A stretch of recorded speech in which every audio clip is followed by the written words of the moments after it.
Living my best life. I told y'all I'm living my best life. I made a couple L's with my best friends. Turned all my L's into lessons. You see the whip pulling up, it's like skirt. Dreams pulling up, it's like skirt. Happy Sunday, Repti family. How is everybody today? So, have quite a few things to talk about today.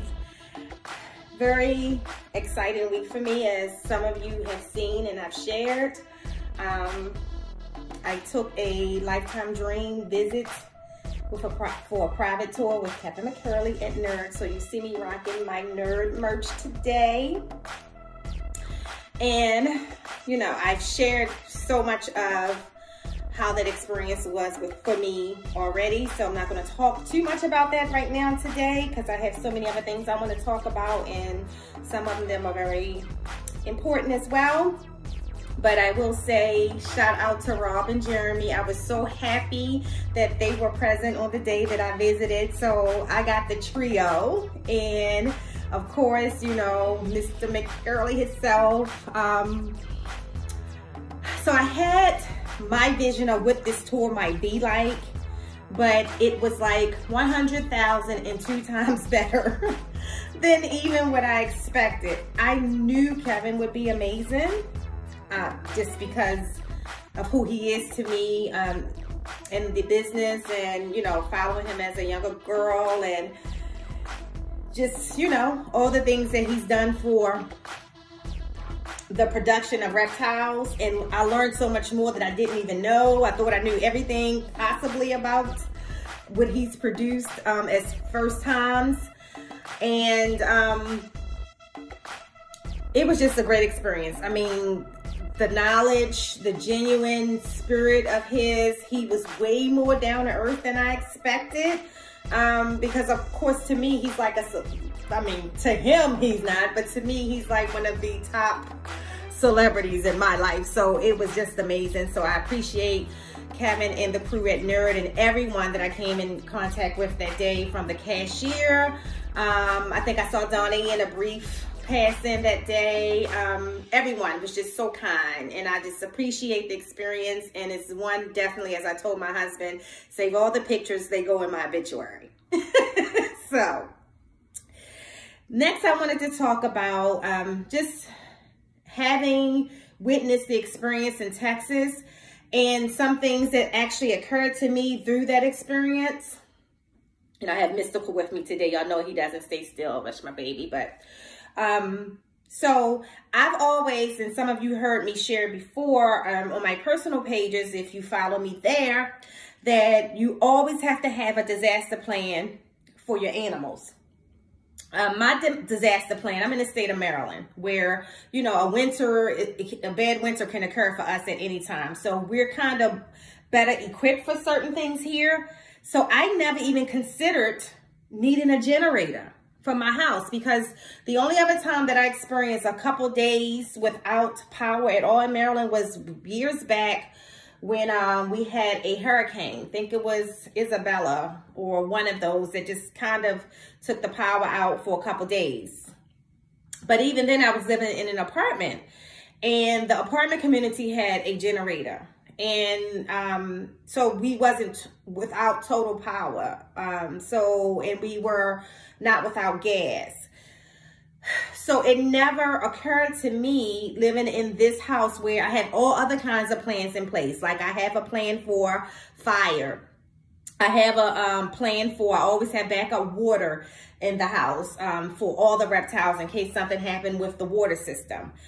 If there was a fire, my lodge enclosures are built with wheels, so we can at least attempt to wheel the animals out as soon as possible. Just like, you know, we have an escape plan for ourselves. So I normally position my reptiles in the house in an area where there is not a lot of stairs involved. Like, so none of them are in the basement. Well, for two reasons. The man cave is down there. So y'all know how my husband is. So they're not there. But even if they were in the basement, though, I would position them near the sliding patio door to get them out quicker if there was a fire. Where they're positioned in the house, they are positioned in rooms that are close to a front and back exit and windows. So although their enclosures are not right in front of the window, if I needed to pass my reptiles quickly through the window, they can receive them. So those things I've always thought of. And thank God I've never had to,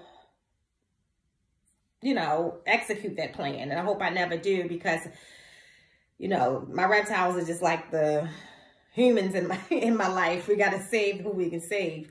But I never thought of a generator. So we did put that in action and place the order for a generator. So, and for this house and for the number of reptiles I have, you know, it had to be a nice size one.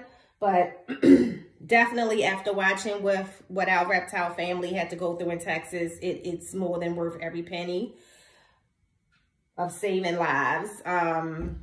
Specifically when you have multi-$1,000s of reptiles in your home.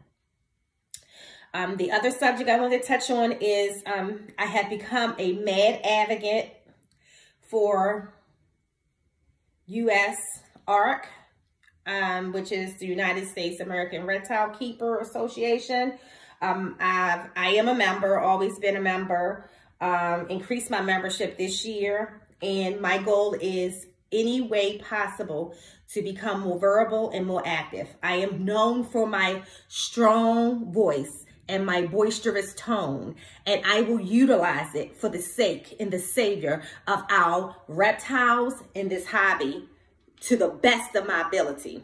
And that goes as far as every reptile show I go to from now on. If I don't hear them mentioning the United States American Reptile Keepers, you will hear this little girl on a mic that she done took from somebody, and make sure that as they announce all the sales going on, all the vendors and everything else, that there is consistent mention of USARK. And I will, my next reptile show I'll be going to will be actually Hamburg, which is one of my favorites. I will make sure that everyone, I always go to visit my feeder breeder every time he's near, y'all know that, but I will make sure that he's being verbal about it. I am going to actually reach out to him to see if he can make sure that any paraphernalia that he's soliciting that day has that mention on there. I'm also going to try to meet with one of the coordinators of that reptile show to see what I can do from, you know, my home, or what I can do as they come around and they schedule these events for us, what participation I can do surrounded by soliciting USARK. So that's what I'm going to do personally. What I want y'all to do is comment below and share what you have done to help advocate for saving our hobby and making sure that, like, the laws such as in New York, Florida, and Illinois that they're trying to pass are not passable, that we are very vocal with that process. As you know, the South Carolina Tegu ban actually passed the first step. I know that we tried to do a quick campaign to really get our voices heard there, which your voices mattered. They definitely saw an impact. I know Kevin shared that the person who heads USARK actually reached out to him and asked, you know, what's going on this week? We haven't seen membership like this in years. So us sharing, us being very voiceful in both our personal and our reptile pages, and in our, for those of you who breed in our businesses, it's working, but we won't shut up. Okay, we won't shut up. This will continue, and we will continue to be bold in that communication, because for some of us, our reptiles are a huge part of our being, a huge part of our sanity. So it's important that we consider that we consider the children who are not afraid of reptiles, who are very much into them. I watched a video yesterday with Rob where they're with Nerd, where they actually surprised a little boy named TJ. And when he realized what was happening was a virtual nerd tour for him, and this kid just broke down in happy tears. And I think all of us on there were emotional watching. But that's the impact. I remember being that little girl. Who used to sneak animals in the house, and my mother would say, you can't have it. And as much as I respected my mother, that animal didn't leave. I hid it. I put it in a jar. I stuck them back in through my coat, whatever I had to do to keep them. And it starts as young kids. It starts, you know, some of us got into this recently. You know, as I always say, some people purchase a reptile because they think they're pretty on pictures. All of us are not in their ownership for that reason. Some of us love these animals with a passion as we do humans, and in some cases more than some humans. So it's very important that we continue to voice our demand. I'm not going to say an opinion, our demand. Provide the knowledge to the people who are ignorant to our hobby so that we can help them understand that it's more than just a snake. It's more than just a reticulated python. It's more than just a tegu. It's more than just a water monitor. They are actually a part of our lives. So as you function with an arm and a leg and a nose and an eyes, and you need those things to get through life, we need our animals. And that's the approach that we need to take. And like I always say, it's levels to this. Everybody are not on that level, but most of us are. We wouldn't pay $2,000 for a reptile, $2,500 for a reptile, $4,000 for a reptile if we're not on that level. Trust me. Trust me. So let's keep banding together. I will continue to do my part and share the information, and let's make change. You know, we have the power. We have the power. So let me come down off of that. That gets me angry. Gets me upset. So, but comment below and tell me what you have done. What are you doing? What do you think you can do within your communities? What you can do within your reptile groups that you may be a part of? Just share that below. The band of the hand. You know, the more of us that do this together, the stronger and the more powerful we are. And that is pretty much it for today. I just wanted to share those few things with you guys. I hope everybody is enjoying their Sunday with their family.